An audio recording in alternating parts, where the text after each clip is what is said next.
Guys, welcome back. We are doing the Firering head. Now, this is kind of a mini series in that bigger series again. We pulled the head, kind of did some diagnosis on what blew. Then we looked at the bottom end and realized how poor shape it was in. Made the decision to put some rods in it. Now, we're gonna fix, what was originally wrong with the truck, which is that blown head gasket. So what we have here is our BHJ firing cutting tool, and we have our stock head. Now what I did have done is I took it to our local machine shop and they surfaced it for us. They had to take 5.5 thousandths off to get it to be true again. And basically if your head's warped and you're firing it, you might get lucky, but with all the issues that we've had with this truck in the condition it's been in, firing it's definitely the best bet. So I'm gonna go ahead, get this tool set up. Now we have our BHJ tool on, and basically you just give it a nice little wipe down with the palm of your hand, make sure there's no debris, and we'll get to work. So we are doing a firing groove on the head. That means you can do it where it's half in the block, half in the head, all in the block, all in the head.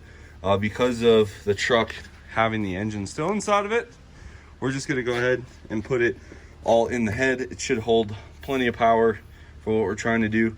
All right, so this has bit us in the butt many a time with these firings. So what I do, and this is what Myra showed me, we're gonna measure the ring. It's a 105 ring, okay? We're gonna measure the gasket. Now, this is obviously a 5.9 gasket. You wanna find a spot that doesn't have any raised edges. So this spot works really good right here. And basically you're gonna crush it. We have a 52 thousandths thick head gasket. And we're gonna do some math. So, we have a 105 ring, and we're gonna minus the 52 thousandths head gasket. That leaves us with 48 plus 5.053. Okay, now you want about 18 thousandths of crush on a firing, so that brings us to 43, and then 40, so 35. Now we're gonna flip over these instructions, and you will see here 5.9 common rail, 32 to 33. So this manufacturer's wanting a little bit more crush. I'm gonna try and shoot for 33 to 35 is basically what I'm gonna go for here. 33 will give us 20 of crush.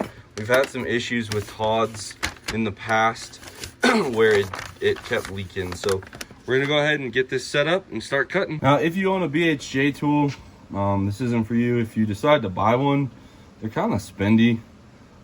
Basically, what you do is you set the tool in, and you want to make sure you're careful of the stones. Now, this one is brand new, so I'm being like extra careful because I don't want to mess up. This is obviously Power Driven's and not mine, so you just kind of snug these down. And then all we need to find is we need to basically find where it doesn't scratch, and that'll be our 0. Okay, so as you can hear, we have no scratch at all, which is good. Now, like Tyson and Chad and a few other guys that do this all the time, they're a lot better at this than I am. So for me, I'm going to take my time. It'll be a little bit slow of a process, but hey. And basically, as you spin this dial, let me show you guys here. You have the lower dial. As you turn it clockwise, it actually pulls the tool up away from the material. And as you turn it counterclockwise, it moves the cutter down. And then this is the lock. And basically, this lock is what allows the tool not to move. And then you have this index here and these indexes here. Each one of these marks is 1/1000th of an inch. And basically what we're gonna do is we're trying to go to 35 thousandths. I'm gonna go ahead and just cut it at 20 just to see where the tool is. These aren't perfectly accurate. Anybody that owns a BHJ knows that. So I'm gonna go ahead and start cutting. So you guys hear that? Go ahead and lock that down.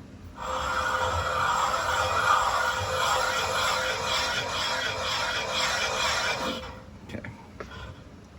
So that's our scratch cut. Now we're gonna go to the left.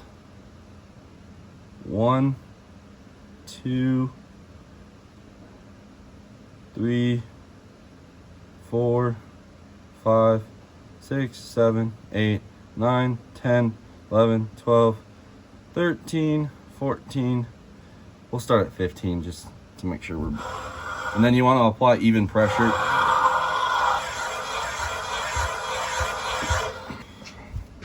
Bit trying to change to pitch there. So then you pull these little screws out. And we're going to be checking two things. Number one, we set the tool at 15. Is it going to be at 15 again? And number two, is it cutting the right radius of the fire ring itself? Now the cutting edge is right here, so you want to pull it out and tilt. That way you don't bang the cutter on there.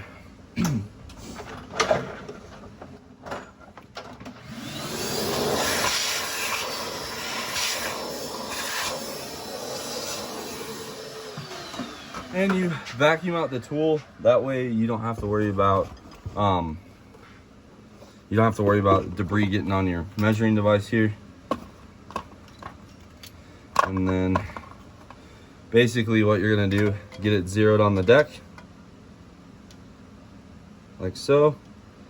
And this is a radius screw firing, so you kind of got to rock it back and forth, and then you measure all four corners. Make sure it's zeroed again.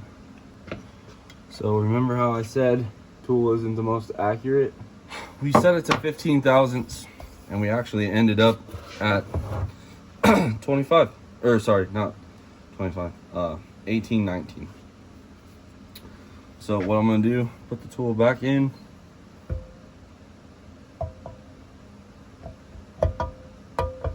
Like so. Go ahead, get it tightened back in. And now we begin the cat and mouse game of finding the perfect. So 15 ended up doing 18. We need to be at 35. That means we got 17 more to go. Ideally, another 15 would get us like right there. But what I'm gonna do is I'm gonna go probably 10. So now we'll measure, see where we're at. 27 thousandths now. Again, once you get it set on that first hole, you're actually able to kind of go a little quicker. 27, you need to be at 35. So 27, 35, that's 8. 1, 2, 3, 4, 5.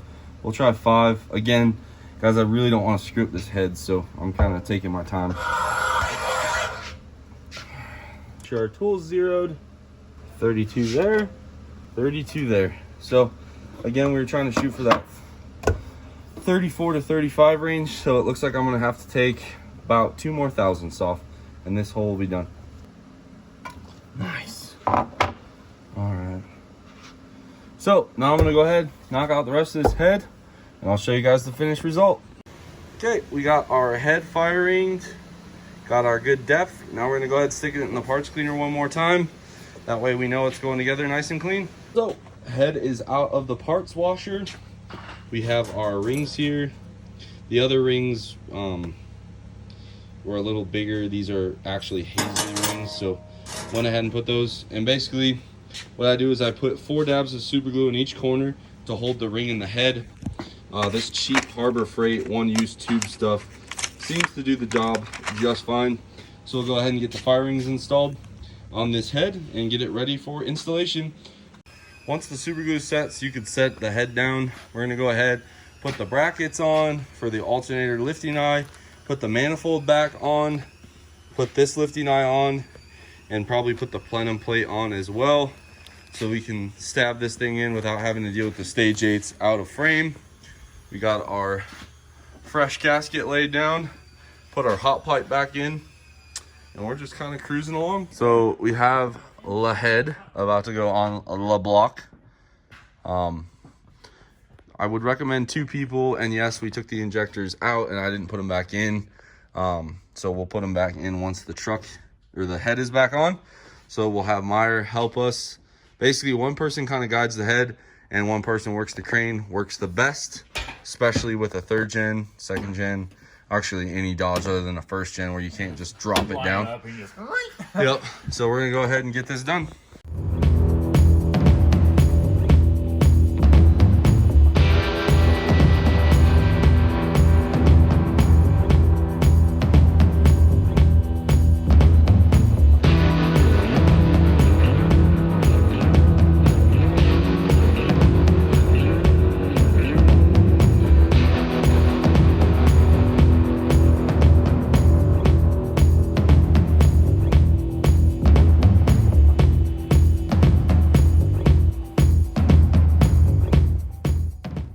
So head is on. Gonna go ahead, rocker arms, push rods, injectors, connecting tubes, plate, rail, head studs. I'm just gonna go ahead and get this knocked out. You guys have seen us do this before, so we'll go ahead and make it happen. We got the head on, torqued, injectors in, rockers in, push rods, valve lash set, rail on, just kind of sliding the valve cover on. We're gonna move on to the compounds, couple of small things, including the front belt train, just kind of getting close. Okay, we have everything hooked up on there except for the horn. I'm not really that worried about it. I have the injectors unplugged. Since we did go quite a bit in there, I want to make sure we have the engine get a chance to crank a little bit with some fresh oil. We have our compounds on to the point where they won't move any air, but they're all hooked up as far as exhaust and lines. And now we're gonna go ahead and add our oil. Obviously with the pan being off, we're empty. So we're gonna use the power driven diesel, conventional 1540. I've torn down a lot of engines. This stuff, and also I guess the AMSOIL stuff I've used too. With the higher zinc here, the ZDDP, it sticks to everything. Definitely, I would say better than your store-bought engine oil. Now, if you have just, a POS truck that leaks more than it holds, I could see you not wanting to run this stuff. But if you have a high-performance truck, or you use your truck for competition or really heavy towing, stuff like that, the power-driven product or the AMSOIL product, I feel like are both extremely good. All right, guys, let's go over what's about to happen. So, we're going to test fire the truck without the injectors in, just to make sure we have good oil pressure before we let this thing fire up. Number 2, we're going to do a hot retorque. Now, this is the way I do hot retorques. There could be a million other ways to do it, but this is how I do it. I've had good success. First thing, the initial torque when you put the head on. So we got that one done. Then I run the truck without coolant, just oil. No coolant, just oil. I run it until the oil filter reads about 170 degrees. How I do that, this Harbor Freight temp gun, and then I put a piece of tape so the light doesn't reflect, and basically I go till that says 175. Now, daylight today, it's cold outside, might take 20 minutes.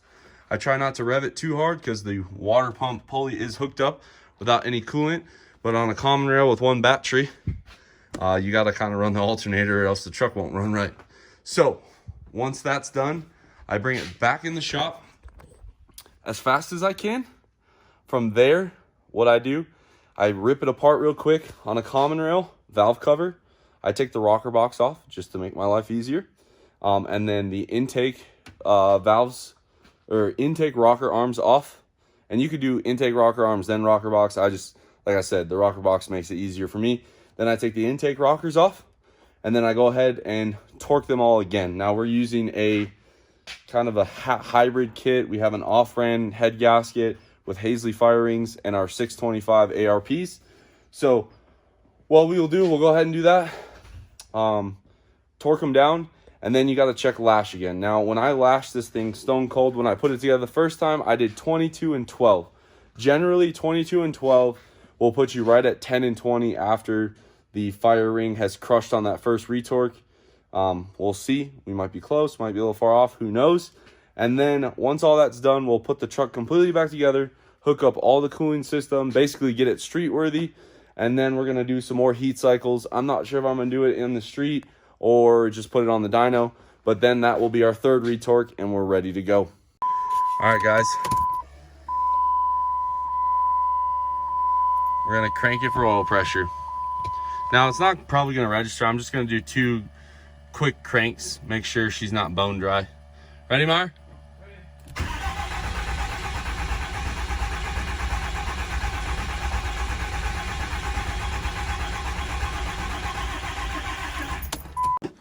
Now, all we have to do, plug in the injector. Oh, look at that, dude.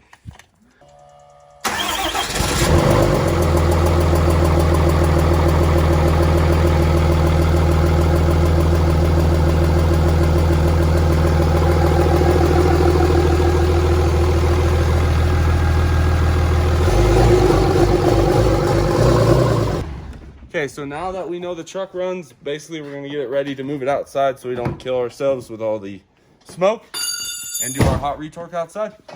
So now we're just gonna go ahead, let it run outside. Again, we're waiting for that engine oil temperature, 175 on the oil filter.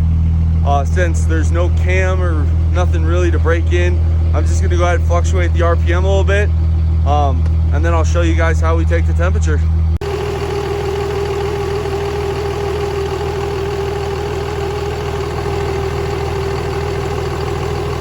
Alright guys, now it's just a race to get everything pulled apart and get this hot retorque done. I'm not going to film it because I need to get her done. Okay, got the hot retorque knocked out. Again, you go in the same order, same finish torque, and now we're going to let it all cool off. We got about 3.5 turns, or sorry, 3/4 turns and about a half, so 7/8 of a turn on most of the studs. I'd say we got that gasket nice and hot. I ended up, because it's so cold, I just took it around the block twice. Kept it low RPM so the water pump pulley stood a chance. And now we just let it cool off so we can put it back together. All right, guys, we got her all buttoned up. Turbos hooked up, cooling system hooked up, intercooler piping, all of it. Just got done topping off with coolant. Now we're gonna go through the last portion of the hot retorque, which is a heat cycles. So I think, what do you think, Mara? Should we drive it or should we dyno it? I like to put it on the dyno. Okay, so we're gonna strap to the dyno and just do some constant load, get it nice and hot. We'll have one more hot retorque, and then generally if they don't move too much, we just consider it done. If they move a lot, you might want to do another one. I will keep you guys up to date. We got it on the dyno. We're gonna go do a strap check. Basically, just want to make sure the straps are still really tight. We're only going to be doing about 200-300 horse, so they don't have to be like competition ready, but this one needs a little. There we go. So now we're just going to go ahead, let it warm up on the dyno, do a couple of, 300-400 horse pulls, so we can do a hot retorque.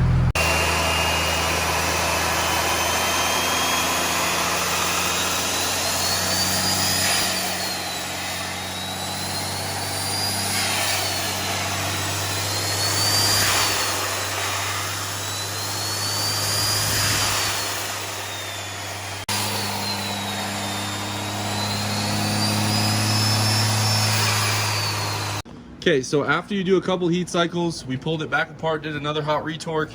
They barely moved. That tells me, judging by the way they torqued the first time, that these are set, ready for a beating. Not much to see here. We're just gonna put it back together. We did have one unfortunate mishap between the overhaul and everything else. We broke the dipstick, so we had to put a new dipstick tube in. But yeah, it's pretty easy to get to this point. We got to clean up a heck of a mess, but hey, big jobs. In closing, guys, this will finish off the little 3-episode head gasket repair slash in-frame overhaul slash upgraded rods, new rings, and then finishing up with this hot retorque. I get this question so many times on how to do a hot retorque. I hope this video kind of serves as a step-by-step guide on how to do it on your own truck. Hot retorques are the key to success on a fire ring. As long as you have a radiused fire ring, they hold up great on the street. Meyer has probably 12,000 miles on his truck on the street. The square cut or flat bottom, we had a buddy of ours suffer a failure. Those ones require a lot of maintenance, and after a while they're just toast and you got to replace them. So make sure if you're going to do a fire ring, radius cut's the way to go. My personal favorite is the Hazley fire ring gaskets, especially just the Hazley fire rings. As always, guys, make sure you like this video, subscribe to continue on. Now we got this 1,000 horsepower now, no doubt in my mind. And make sure you guys comment on this video, let me know what you think. Until next time.